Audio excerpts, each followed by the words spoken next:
In this episode of Crystal Uncorked, I am talking to Brandy Searcy of Rain Organica, and we are talking about business, the lessons she's learned in the first year of having her business, but also some pretty amazing tips and things that you probably didn't know about skincare and about sunscreen. Brandy talks about how she does not wear sunscreen, yet we live in Southern California. She is in Vista, Vista has the best weather of all of the country, and she doesn't wear sunscreen. So that was fascinating. I love these business tips, these things that she's learned, habits she's creating for herself to create more balance in her personal life and business life, and how that's affected her business, a pivot she had to take to really increase momentum in her business, which you really want to have in those beginning years. Before we dive in, I just want to quickly read you her bio. Brandy Searcy is a pharmaceutical formulation development scientist and self-proclaimed health geek who loves hiking, gardening, bird watching, and bodyboarding. A personal struggle with acne during her teens and 20s opened her eyes to a holistic and healthy approach to skincare, and she finally recognized skin as an organ to be loved and cared for rather than a canvas to wage war on. Man, love it, Brandy. For the past 12 plus years, she's been developing an all-in-one product for a simple skincare routine. Rain Organica started in 2020 with a mission to take the overwhelm out of skincare. She is leaving my listeners with a 15% off offer at rainorganica.com. Use Crystal Uncorked when you check out. We also have a free guide for you too. We'll link to the show notes. Follow her on Instagram as well, Rain Organica. And let's dive into this episode. Hello, I'm Crystal Vilkaitis. I'm a curious, wine-loving entrepreneur who loves to learn and have open and honest conversations. Join me and my amazing guests as we talk about all sorts of relatable business and life stuff. It's my goal that you'll have fun, learn something new, and get inspired. Wine is not required, but is recommended. This is Crystal Uncorked. Brandy, welcome to Crystal Uncorked. I'm so thrilled you're here. I'm thrilled to be here. I'm so glad to be talking to you, and thank you so much for the invitation. Oh my gosh. So we are really lucky actually because Brandy and I got to have wine in person last week. You watched the show. You found me through Dr. Michelle Wolford's episode, which was so great. Reached out and was like, I'm local. And I was like, oh my God, this is amazing. That doesn't happen very often. So we had some great wine. And speaking of, let's talk about what we're drinking. And then we're going to get into our episode today. What do you have? So I have a glass poured up in my fancy wine holder. Love it. Of the Pundit, which I picked up at Costco because of this beautiful label. And it is exceptionally good wine. So it has a lot of sediment. So when I uncork it, I typically wind up with purple fingers. Just to give you a heads up in case you want to try it. Oh my gosh. I have to try it. What kind of wine is it? I believe it's a Petite Syrah. Let's see. Yes, it's a Columbia Valley Syrah. Oh. It's actually produced by Chateau Ste. Michelle, or at least their winemaker had a hand in it. So, yeah, definitely good stuff. Good stuff. Oh my gosh, I have to check that out. I was totally at Costco last night. I should have asked you what your wine was. I could have got a bottle. We could have had the same thing. But I will try it because I love Syrahs.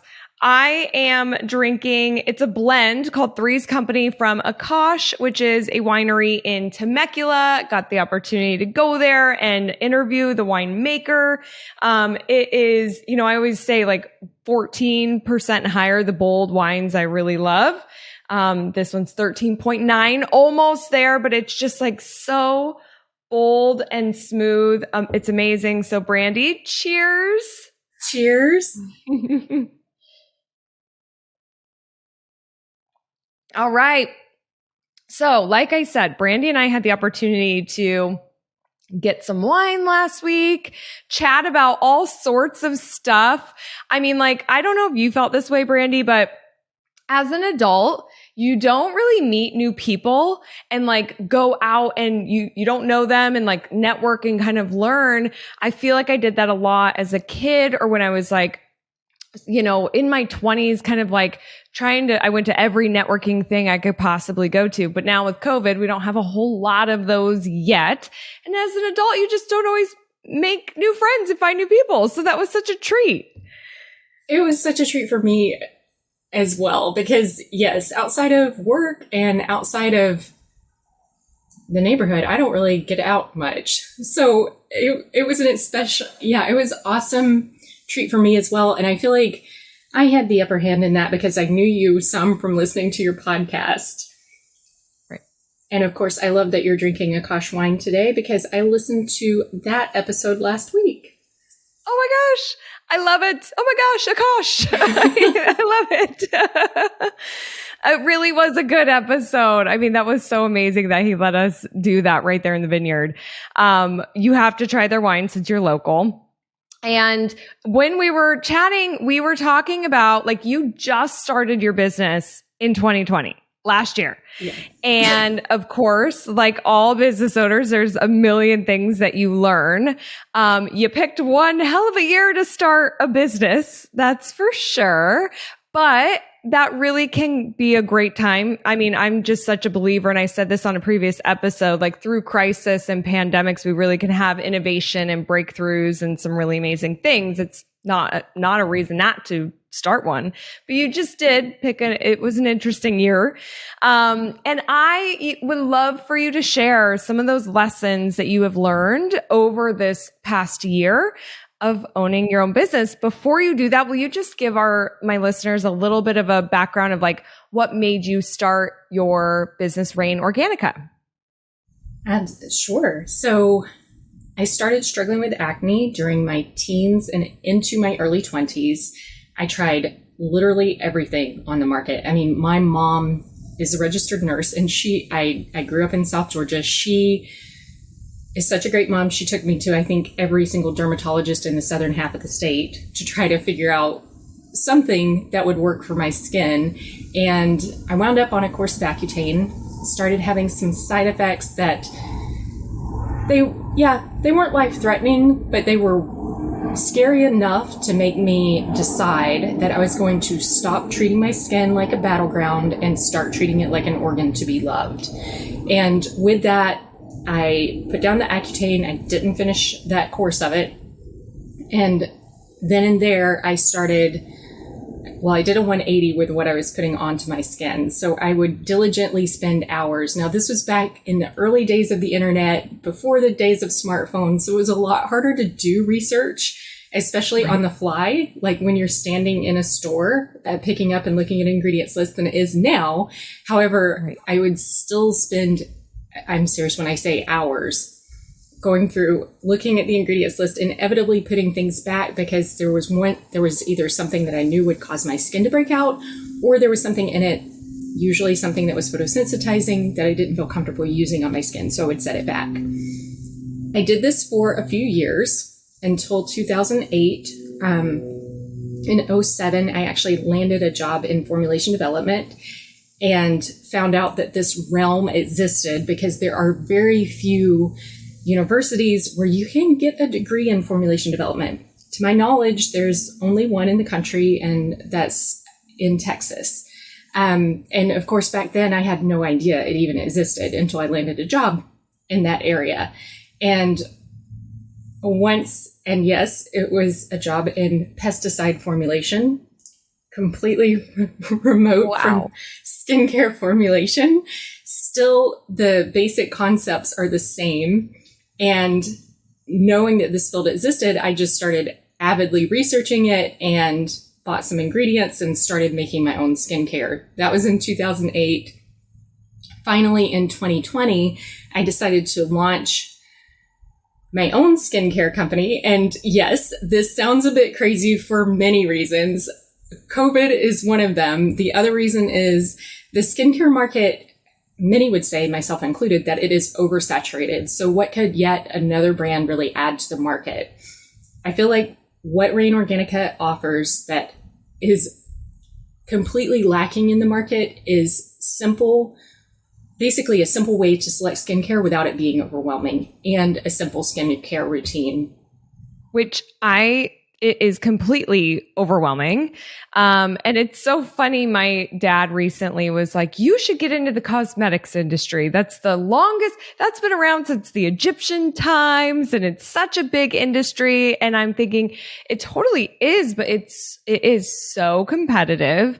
And from a consumer perspective, it's really challenging. And there are so many things that are hidden in all of our skincare. I am not great at reading labels. Pauline, who's on my team, was on the show, is really aware of what she's putting on her skin, often sends me stuff, which I really appreciate. Can't wait to try Rain Organica. But, it's a simple process, right? Like you just make it really simple and easy for your skincare routine is what I'm gathering. That's absolutely right. So for me, I want something fast that I can do every day instead of something high maintenance that I may keep up for a week. So, right. And I also want to be able to take my skincare routine with me anywhere I go, because this was something else I noticed with having acne prone skin is anytime I switch up a product, I typically wind up with a breakout. So I wanted to avoid that at all cost. And who wants to lug around a 12-step routine when you travel? Nobody. No. No way. Right. So I wanted to keep it 3 steps or less. And one of my friends who loves to backpack said she just doesn't feel like a human if she's not able to brush her teeth and wash her face at night. And so with that, I really latched onto this idea of why not really make it something you can carry anywhere and use anywhere, even in the backcountry where you don't have access to running water. And so that was a major driver for the products as well, was, okay, can I really carry this anywhere? And then the other thing that I wanted to completely eliminate was, how do you define oily, combo, or dry skin? And this was so problematic for me as well. And it feels like because brands have their own, it feels like most of them have their own definition of what those terms mean. Mm-hmm. So I was never quite sure if should I get the one for oily skin or the one for combo skin. So I wanted to do away with that as well and make the products universal. And yes, that's a challenge, but it's not impossible. And I feel that I've hit on that in just 3 products. So basically a cleanser, a toner, and a moisturizer that are universal regardless of your skin type. Love it. And so I didn't realize this, that you kind of started out formulating pesticides, but then learned so much from that, took your own desire for skincare and started creating something that could be simple, that could be on the go, that could work, and that was good for your body, for your skin. And then here you are, 2020, you launch.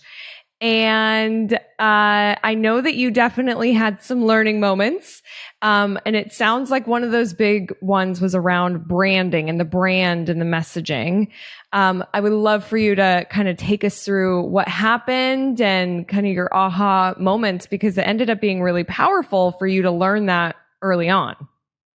It definitely was powerful. So one of the things that I focused on before launching was really getting the branding right.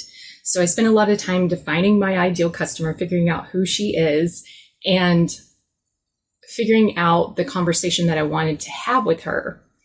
However, that conversation that I selected really isn't my native language. And I think it's a great opportunity for somebody. I don't think it's my calling, and I don't think it's how I should be communicating with her. And so that's really what changed. My ideal customer is identical from launch until today. That conversation has shifted so much in the past 6 months, really since March, which is when I decided to launch my own podcast, was kind of it was a defining moment and just completely shifted my perspective on the conversation that I should be having.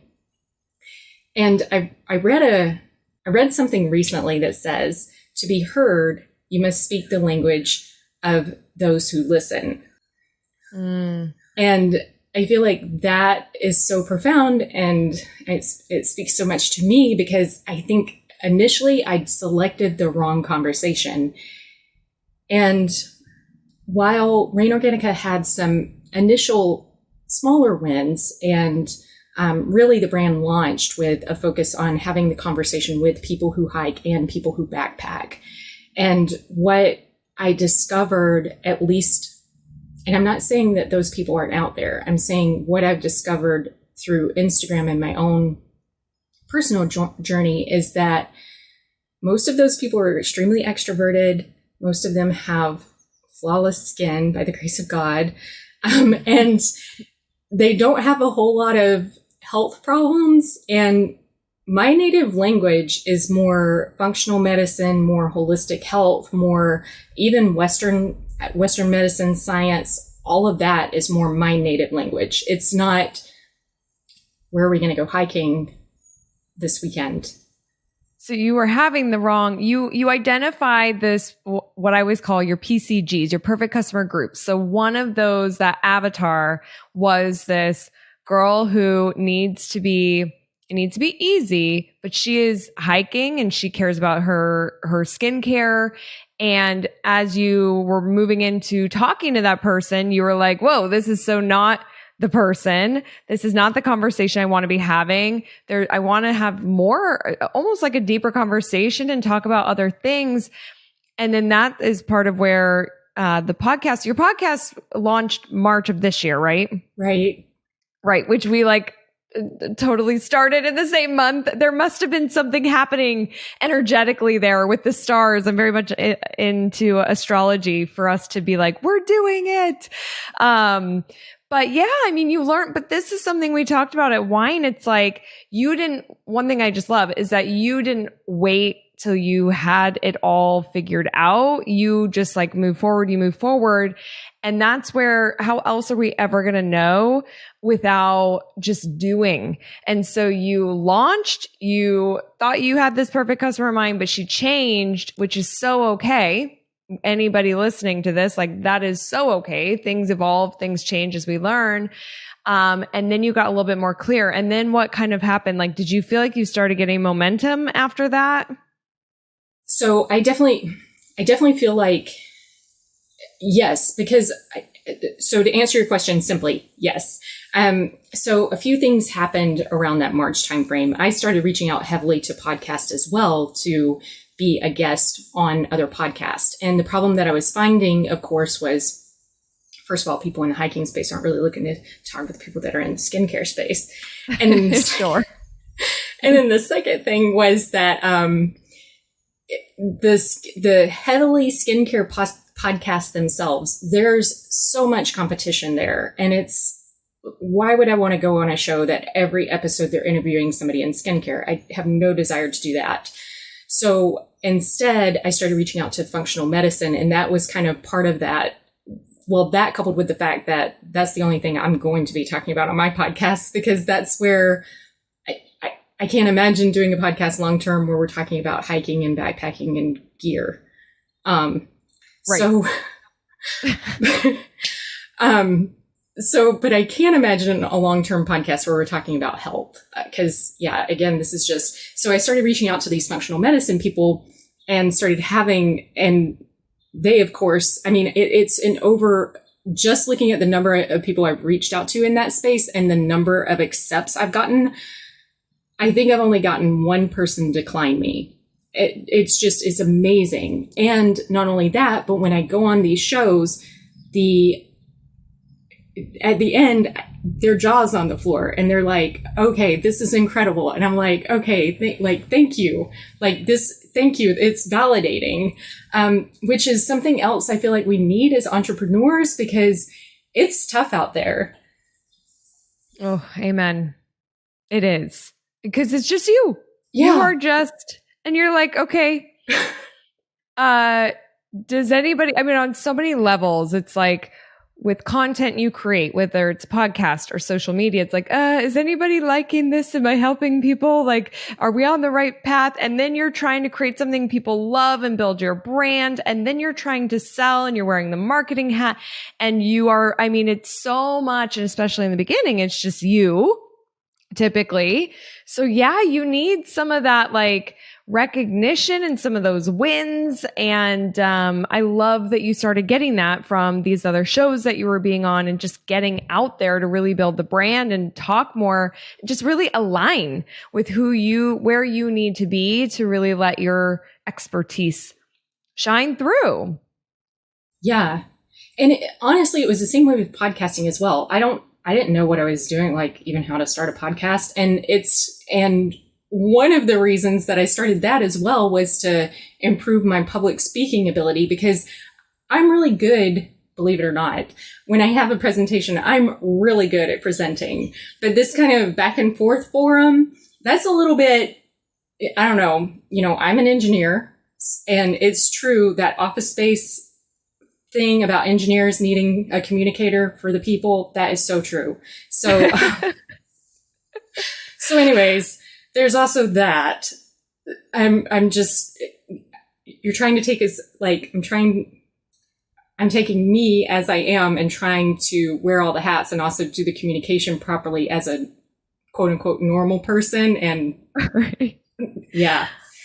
Which is incredibly inspiring, Brandy. Like, I just have to say, I mean, for you to put yourself out there and not like define yourself or put barriers around yourself of saying, I'm an engineer, I'm a scientist, I'm not a public speaker, or I'm not this like conversational podcast, interview person. Like, for you to just not have those barriers and limitations and just go. And we talked about this over wine. Like, I don't always know why, but I'm being pulled to do this. And when you listen to that, I just think that's really inspiring. Like, if there was someone who is an engineer who feels like, oh, I can't do that, or that might be a struggle. It might be harder or take an adjustment, but you still can do it. Like, you have so much value to add. And I love that you're just not holding yourself back. Yeah. And I feel like that's kind of, honestly, a lot of that comes in how I was raised to have no limitations. So there's also that. And it mostly comes from growing up watching my grandmother, who really had no limitations, and she wouldn't have the tools on hand to fix something. She'd figure it out. I mean, totally MacGyvering everything from just duct tape and dental floss. Wow. Oh my God, I love it. That is amazing. I did this weird move because I have this weird bug. If anybody's watching this, I have this like bug that's flying around. How cool though. I love that. A resource I gave to you, Marie Forleo, talks about everything is figure outable, which sounds like that is your grandma. Everything is figure outable. We're going to make it happen. Absolutely. Oh, yeah. Very cool. I love that you had that kind of influence. Okay, now one thing, so speaking of like going on these shows, really talking about your expertise and talking about like being more aligned with your brand and your messaging. I just want to take a pause and ask a question, because I was looking at your one sheet and all the content. You have so much content, like seriously, from an education standpoint. I want people to follow you, and we'll do a shout out at the end too, and I'll do it at the beginning. But The Alchemy of Things is the podcast we want to check out. But I saw like you don't wear sunscreen. We live in California, lots of sunshine. Will you tell me why you don't wear sunscreen? Yes. So the FDA is there are 16 sunscreen ingredients that are approved for use or for sale in sunscreens in the US. Of those 16, FDA is reclassifying 14 of them. Wow. 2 of them, it's saying they're no longer approved as safe and effective. 12 of them, they're saying they need additional research from the company itself to show that it is safe and effective before they can market it. The FDA actually, yes, it's huge. That leaves 2, which are basically the 2 physical sunscreens, so zinc oxide and titanium dioxide, that are considered safe and effective. without any additional testing. So FDA ran a study that was actually published in JAMA, so Journal of American Medical Association, in, I believe it was 2019. I think I have that right.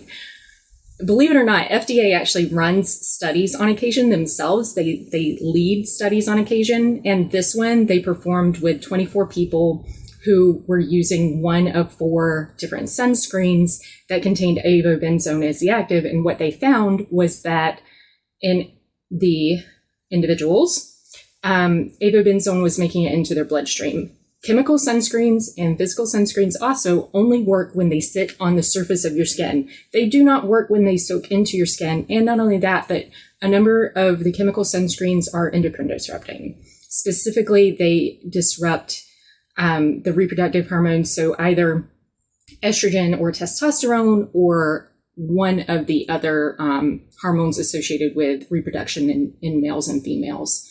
So it's huge. Like that's kind of flipping it on its head. The reason I don't wear sunscreen is actually because back in 2013, my husband, who is also, so we both work in pharmaceutical formulation development now for our day jobs. And my husband back in 2013 was working on this process for, he needed to decolorize the final product that he was making for this synthesis. And the way that he did that was using titanium dioxide. So he'd make a slurry of titanium dioxide, which was basically powder, his product that he needed to decolorize, and then he would hit it with UV light. And in the presence of UV, titanium dioxide creates free radicals. This was breaking down that color particle in his product. And then at the end of it, he wound up with a colorless product.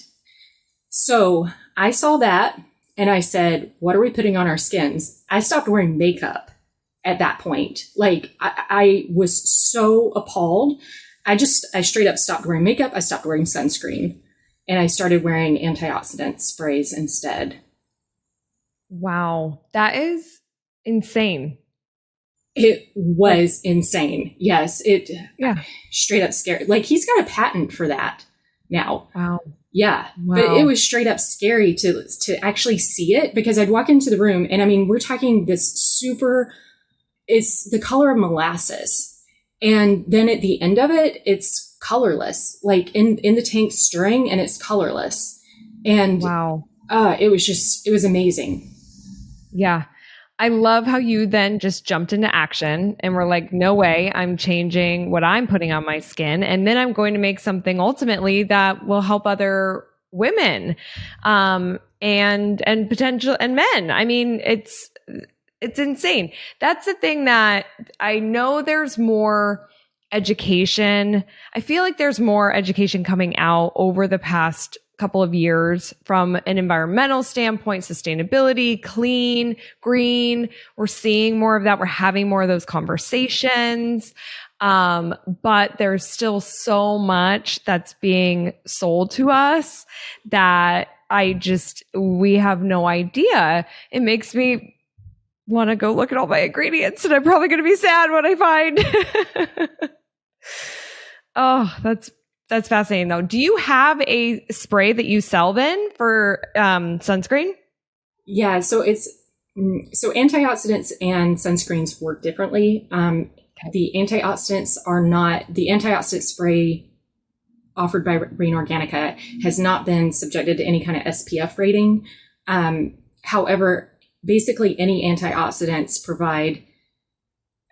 the official way to describe this is they protect from the effects of UV. So whereas sunscreens are the physical sunscreens are meant to act as a mirror. So when the UV rays hits your skin, they bounce off. So that's the physical sunscreen.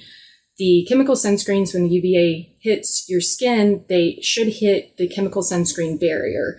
And then those chemical sunscreens would react with the UV light, breaking it down into heat and free radicals. But free radicals are okay if they're on the surface of your skin because that's dead skin layers. The way that the antioxidants work is they soak into your skin. They're down in those living layers. When a UV ray hits your skin, penetrates your skin, gets into those living cell layers, the and generate free radicals, the antioxidants act as a sponge to soak those free radicals up. So then the free radicals aren't able to damage DNA. They aren't able to damage any other cellular structures, and they aren't able to damage the elastin and collagen fibers within your extracellular matrix. Wow. That is fascinating. Okay. I know what I'm doing when we end here. I'm ordering some of that. How interesting. Thank you for sharing that. And again, this is where we just need more education in the industry. And so that's where I hope that people follow you on Instagram, your podcast. You've got so much great information in your industry. And we're keeping this one. We've got some tips there, and we're focusing a little bit more on the business aspect, but, I will, I like, do I want to save this for the end or now? I feel like this is a good point to just ask, like, is there something else too from like a education standpoint that I'm sure there's so much, but that you're just really passionate about that you want to share on this show today too? Well, just kind of sticking with the ways to protect your skin from the sun. So, of course, protective clothing, it doesn't have to be UPF rated. Any kind of clothing is going to protect your skin. Being sure you wear a hat. I am diligent about checking your skin, and especially behind your ears, the back of your neck, to be sure you don't have anything weird popping up. If you do have something weird and your dermatologist says, it's nothing or whatever, make them, if you're worried about it, either get a second opinion or just go back to them and make them biopsy it. Because I've got a friend who was in her 30s when she went into her dermatologist. He looked at a spot on her leg. He's like, yeah, it's nothing. It doesn't look like anything. You're fine. She went back to him a month later. She's like, I know you say it's okay, but please just do a biopsy. It was melanoma. And she has a scar probably this long on her leg for them to get the margins, for them to be sure they got clean margins. Wow. Yeah. I mean, and she was a month later. Yeah. Wow. And she came back too young to, like, she was in her 30s when this happened. So, wow. I mean, yeah, I'm very passionate about it. I also lost a grandmother to a weird kind of melanoma that's actually flesh colored. So there's that too. That, yes, who has ever even heard of flesh colored melanoma? I know. Oh my gosh. Yes. Oh, that's awful. Yes. So any kind of, and she'd been seeing dermatologists, but they kept thinking it was a bacterial infection or something. So they would culture it, but they never actually biopsied it. And then finally somebody thought to biopsy it, and it was amelanotic melanoma, which is actually a thing. I mean, who knew? Wow. That is really crazy. I'm sorry to hear about your grandma. That is like, my friend Robin says this all the time, that you have to be your biggest advocate. That's absolutely because right. So many times people say, nope, you're fine. Send you on your way. And I've heard this. I feel like I'm starting to hear this from a lot of people, and that's terrifying. So I'm so glad that you shared that, because that is something that we all can do. Definitely, like, don't be afraid. I get afraid. I have this side issue, and I didn't know what was going on. And all my friends are like, you gotta go. So I go, they're like, we think you're fine. They send me back. I go again and do the CAT scan, or I don't know, what did I do? I did an ultrasound and x-rays, didn't show anything, but still had this pain. And I was like afraid to say something again, because I'm like, I don't want to seem like I'm, like a baby or whatever. But I then did talk to Dr. Michelle about it, who then took a look, and then it was a very easy fix, and I'm better. But I held it within, because I'm like, no, I'm fine. It's probably mental. No, I'm fine. Somebody said I'm already fine, but we have to listen to our body, and then we have to be an advocate. Yeah, that's absolutely right. And honestly, that's a story that's been played out in my life more than once. It took 2 years for me to be diagnosed with Hashimoto's. I think I went to 5 different doctors. I had no appetite. And yet I was still gaining weight. And I pretty much said that straight up to one of the doctors that I went and saw was, I'm gaining weight and I have no appetite. And she's like, well, you're 35 and you're a woman. And I'm like, so you mean to tell me this is like a light switch? And she said, yeah. And I mean, she just totally dismissed me. And I think so many people don't know, and so many doctors don't know, that you need to test for antithyroid thyroid peroxidase, and you need to test for thyroid glob. What's the other one? TG, I think it's TGB is the acronym, thyroglobulin or something like that. But like so many doctors don't know. And my normal thyroid panel was fine, but my anti-TPO was high. So yeah. Wow. What is Hashimoto's for those who don't know? It's autoimmune thyroiditis, and it's actually low. So it's hypothyroid side of it instead of hyperthyroid, which would be Graves' disease. Got it. Okay. Awesome. I have a friend that has Hashimoto's, and I wasn't really fully aware of what it was either, but I know that, I think she's gluten-free. Gluten really affects that. And, but yeah, you do. Doctors are not testing for everything. You have to see multiple people. You have to be an advocate. I'm so glad that you shared that as well. Okay, going back to our business, that was like our pause for our product education, advocate for yourself commercial break, coming back to business topics. So branding was a big part for you, pivoting, changing the message, really moving into you. That started building some momentum. What would you say is another lesson that you've learned over this past year? Oh my goodness. I feel like I am so glad, despite the conversation change, I'm so glad that I spent so much time and I might have already said this. I think it's worth reiterating. So much time in the beginning, really defining that ideal customer, because this is true whether you're service-based or product-based, because just think about your brand colors, your fonts, when it comes to product-based businesses, your labels, when I had that pivot, it's really just the copy on my website that changed. It was nothing else, because all of the rest of it still really meshed with my client or with my ideal customer. And the other thing that I think I was trying so hard to find that, what I call the blue ocean, the unexplored space within the industry, that I was overlooking kind of something that was really obvious for myself, which is, why don't I just niche down where I'm really good at? Yes, I recognize there are other clean skincare brands. I get all of that. But the strong point of this brand is myself and is my knowledge.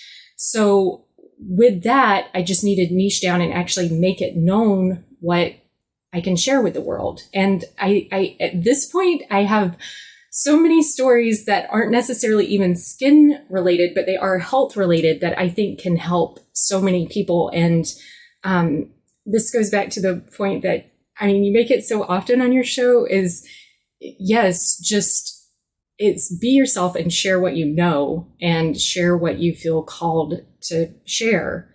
And that was really huge for me. Yeah.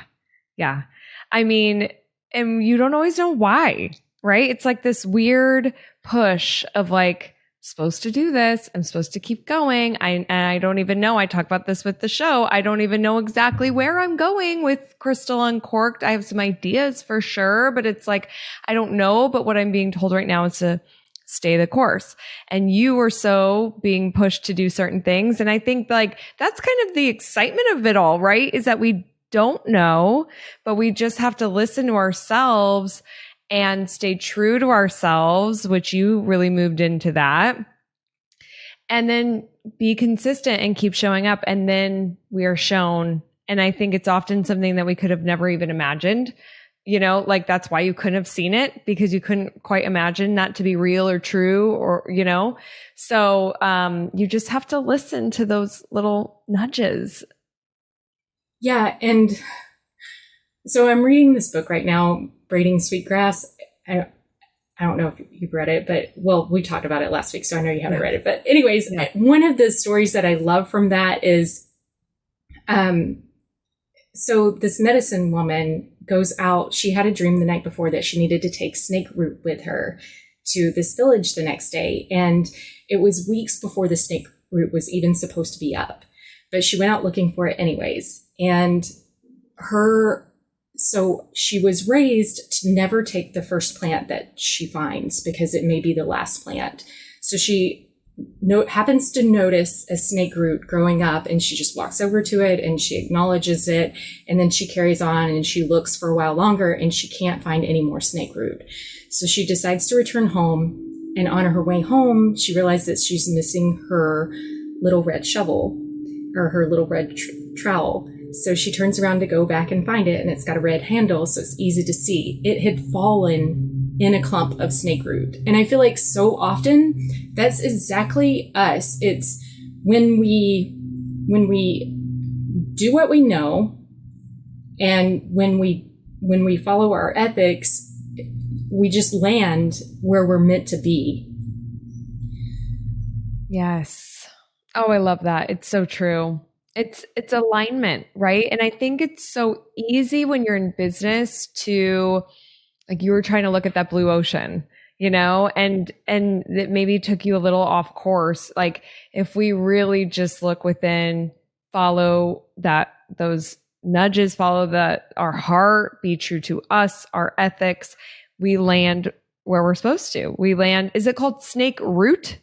Yes, this was snake root that she was looking for. Snake. So we land in the snake root. Yeah. and then she went to the village, right? And somebody needed it. Like Right. So it's like double. Yeah. She had this calling. It's amazing. Yeah, it is. What's the name of that book again? Braiding Sweetgrass. Braiding Seagrass. Awesome. We'll link to that. I want to check out that book. That sounds pretty cool. I love it. Okay, now something else. Well, okay, before I move into some time management stuff, which is totally a work related thing, but are there any other big ahas and lessons that you have learned in this past year with your business? The other thing that I've learned is to keep it small. So in the beginning, I had a couple of I was working with a couple of different businesses, especially for my labels. And I was like, well, I know I'm going to use them. Let me just order a ton of them now from this larger company. And I really wish I would have just stayed with the smaller company and ordered less, because yes, the labels haven't changed. Or when I say the labels haven't changed, I mean my fonts, my logo, all of that hasn't changed. But after a while in business, I'm like, oh, this just takes up better on a picture, or takes up better in a photo. And like those original labels that I ordered so many of, it's really hard to photograph those well. And like, I just wish I'd stayed with the smaller company and ordered fewer so that I could work through that faster. Right. Testing, right? Yes. Some of that. Yeah. And like, especially for like social too, like you're testing for social in a way, but because of the content and just how it's looking on your website, on social, how is this selling? But it's like those things that you probably had no idea until you're in that moment and you're looking at this photo and being like, uh-oh.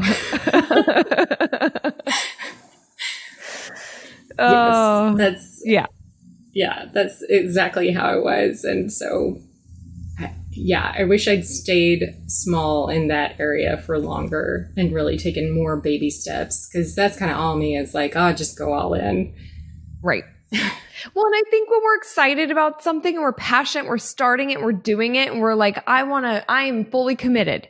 And so like, to prove my commitment, it's not always a prove. It's just like a mindset. It's a belief. I am here. So I am all in. So I'm going to get all the labels, like I'm going for it. I believe in this. And that's where we learn, and we're not always right. We're often not right in business, and you pivot and adjust. And that's where we just learn, which is one of many reasons I love business. It just teaches you something almost daily, whether you want to learn it in that moment or not. You get, there's definitely a lot of lessons.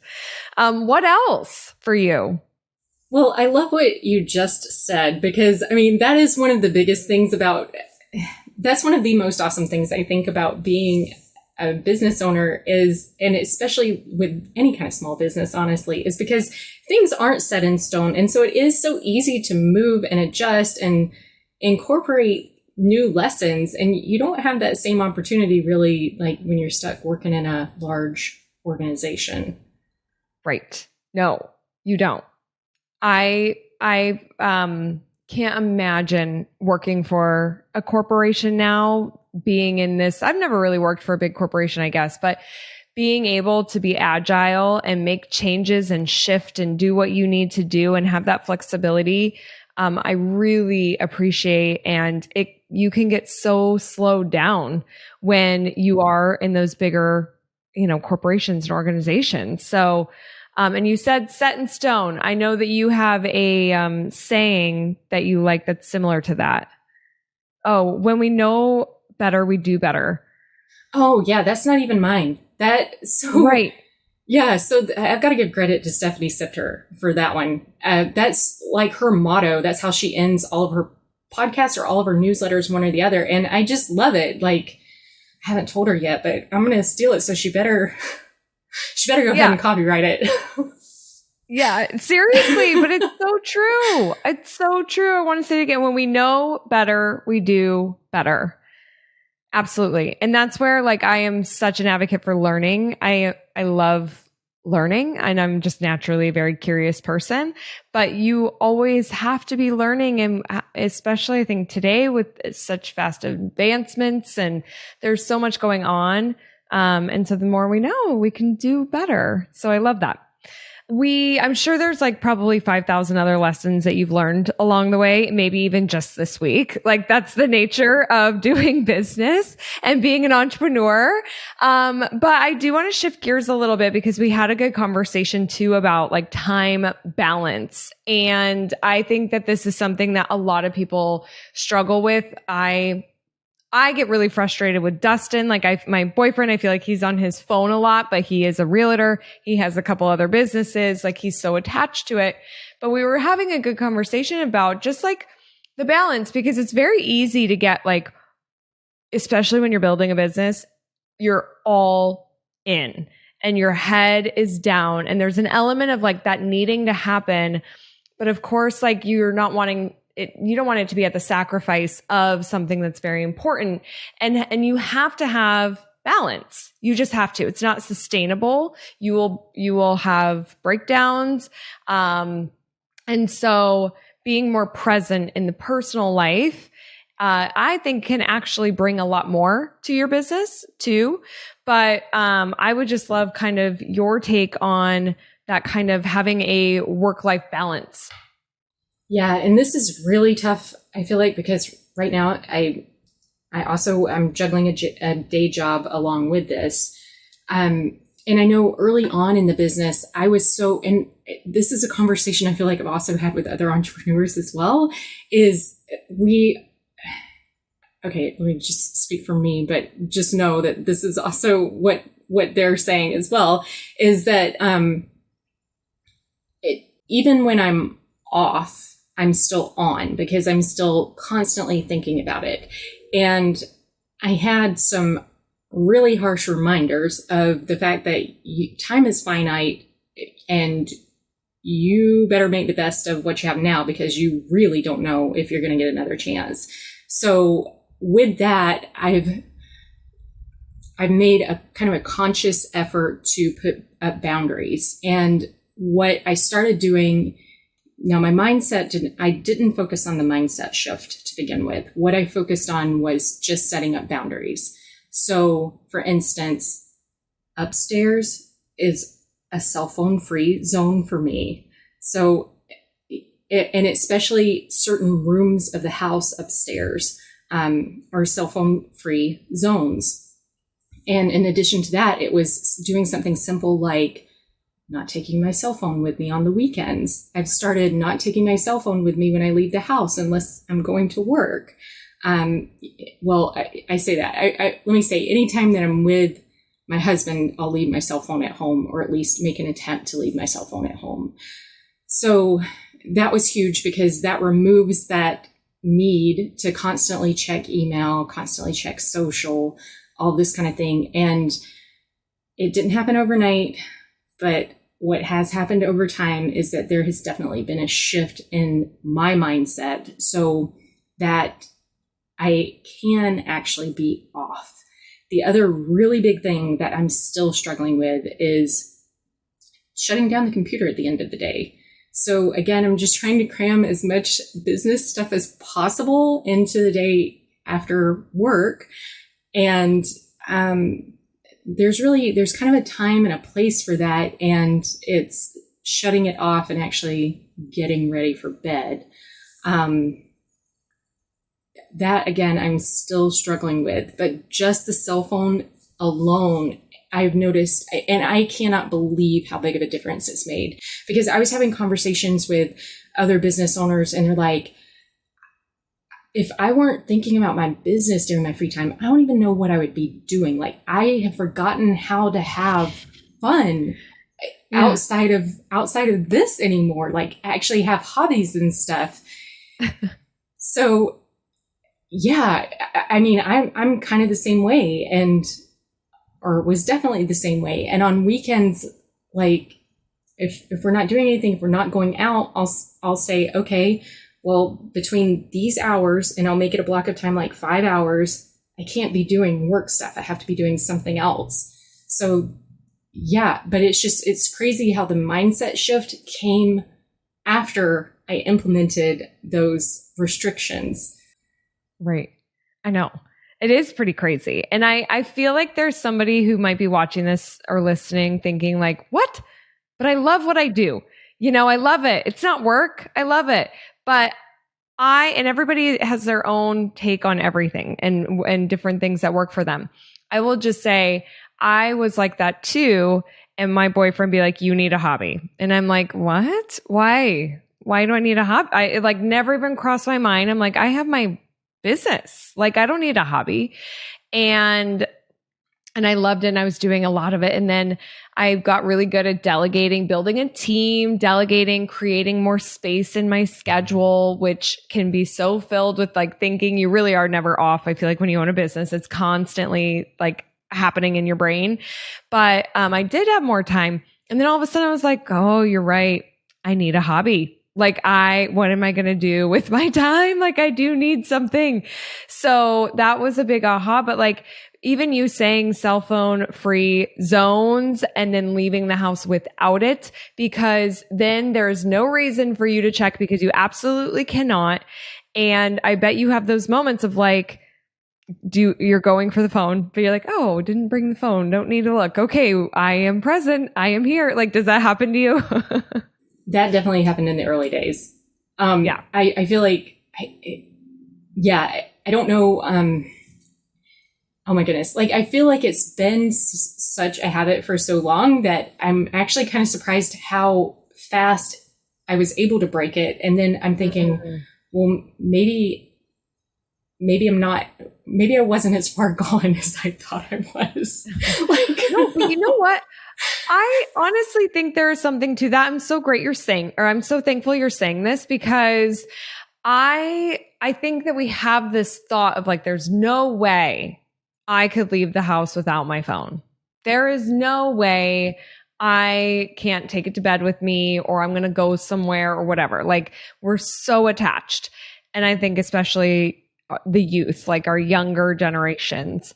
But like on a podcast episode, we went to Hawaii and I'm like, no social media. And so I saw it on my phone, but I was like, oh, I don't really have much to do on here. I'm not checking email or social. And then it was a weird feeling, but a few days into it, it was like, cool. I was fine. It didn't take so long. Like, it is addictive, but you all of a sudden really can shift and change. And I think that's so critical for our well-being and for our relationships, because we are more present. It's more sustainable for the business because you bring more when you're rested and you have a break. So I just love what you're doing. And it's inspiring. Like, I need to do a little bit more of it myself. I will say that's the other thing that I've noticed by making these breaks, because I was always like, I'm just, if I work less, I'm not going to get as much done. But the thing that I've noticed is like you said, you bring so much more to the table when you're rested and when you've had a break. And I'm like, oh, wow, I'm actually more productive. How is that possible? Yep.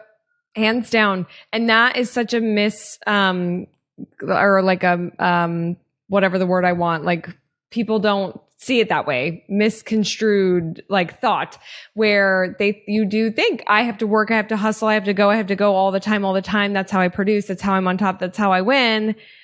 But really it's like, no, take a break and then re-energize yourself. And then tell me how productful you were. Productful. I make up words, by the way. I haven't used that one in a while. Productive you were. And I bet you got a lot more done when you took that break than what you were doing before. It just will create burnout. So, I love it. I love that you're doing that. And, I love our conversation. Like so much, like I so remember the first year, and almost in a way being an entrepreneur, it doesn't always change. Like I'm going into my 9th year of business, and in a way it almost feels like it's the beginning. Like you go through these stages and these periods. And I just really appreciate you sharing the lessons that you've learned and some of the education in your industry. I know you have so much more to share. The Alchemy of Things is the podcast. I have one final question for you, Brandy. When we had wine, I was just like, I was driving home thinking about like, oh my gosh, I have so much respect for this woman, because we were talking about social media, which I obviously have a social media company. And, we were just like, there was ideas being exchanged and stuff. And you're like, the whole marketing piece and social media, I'm a scientist. And I was just like driving home being like, if a scientist engineer can be showing up because you're doing a great job with your content and you get in front of that camera and you just share and you're consistent, if you can do it, anyone can. Like I work with a lot of people who have fear of doing it, or who hold themselves back, or who don't make time for it, or so many things. But you do such a great job. But I kind of want to hear from you, like, scientist marketing, how do you feel about creating your social media content? Well, I mega loathe social media. To be honest, I outsourced it. Somebody else is creating my Instagram and also my Pinterest, even at this point, which I know isn't social, but still. That being said, because they constantly ask, hey, can you just do a video right quick? And I'm like, yeah, sure, no problem. I'll get up there. My hair never looks good. There's a reason I don't do hair care. But anyways, I'll get on there and make a video for you. No problem. I don't know. Like stage fright has never really been a thing. And I think so. My sales coach has this saying that you just get your mindset right, and it's actually really easy. Well, okay, I say it's really easy. The thing that you repeat to yourself is really easy. How's that? Oh my God. Amen. Seriously. Oh, truth. She says every time before she gets on stage, she says 4 things, and they call it the neuro-linguistic programming mandala. And if this was good enough for JFK, it's good enough for you. And those 4 things are, I'm glad I'm here. I'm glad you're here. I know what I know, and I care about you. So, and with that, then she just walks up on stage and she's herself. And I think with each of those things, it's a statement of, it's okay to be myself. I know what I know. And by caring about the other person, of course, it's an opportunity to be completely transparent about that. Yeah. So right. It's okay to say, oh, I don't know that. Like, it's okay to be human, because that's what we all are. And I think I'm fortunate in a lot of ways and like I say, I think it goes back to how I was raised, because not only could my grandmother MacGyver things, but my dad could pretty much do the same thing. And just being raised around, like, there's no limitations. If you want something to work, you can make it work. And it's the same thing with, there's no limitations. If you want to make videos and you want to get better at it, just start. I mean, right now, if you go back and listen to, I think it's either my 3rd or 4th podcast episode, it's like the worst thing ever. I'm going to re-record it, but it's out there. Yep. Totally. I just had this conversation yesterday with somebody who's thinking about starting a podcast, but they're really getting hung up on the details of the look of it. And I'm like, go look at anybody that you admire. Go look at their first YouTube video. Go listen to their first podcast. It's going to be awful. The sound's going to suck. It's going to be dark. Like, just start, because you will then start getting in your groove and you will learn from that. So it's true. And then hire help. I mean, you're just transparent and saying, I have somebody who helps me. And then they send content ideas. You create the content because you're the face, you're the expert. So you do need to be a part of it, but you don't have to be the one that's like designing the reels or doing the editing for the TikTok and uploading it. Like, that is a best case scenario, I think, because let's let you be a scientist and the expert, and let's let somebody else spend the time creating that content. Love it. Good. Okay, Brandy, what is the best way? Where's the best place you want to send people to learn more and check you out? Well, rainorganica.com, and there will be a link in the show notes today if you want to grab a free guide for how to simplify your skincare routine and still meet all of your skin's needs. So there'll be a link to that in the show notes. And of course, if you would like to save 15% off your first purchase, you can use the code Crystal Uncorked at checkout. Yay! I love it. Thank you so much for the offer. Thank you so much for your time and just opening up and sharing. Another cheers here. This was so nice to do this. Cheers. Cheers. All right. Brandy, thank you so much. We have everything that Brandy mentioned on the show notes. So check that out. Check her out. And I will see you on the next See You. Bye, everybody. Thank you so much for listening. Are you on Instagram? I'd love to see pictures of you listening to the show, a screenshot of your favorite episode, and or your favorite wines. Share them with me. Just follow and tag at Crystal Uncorked. I can't wait to see you there. All right, I'll see you on the next See You.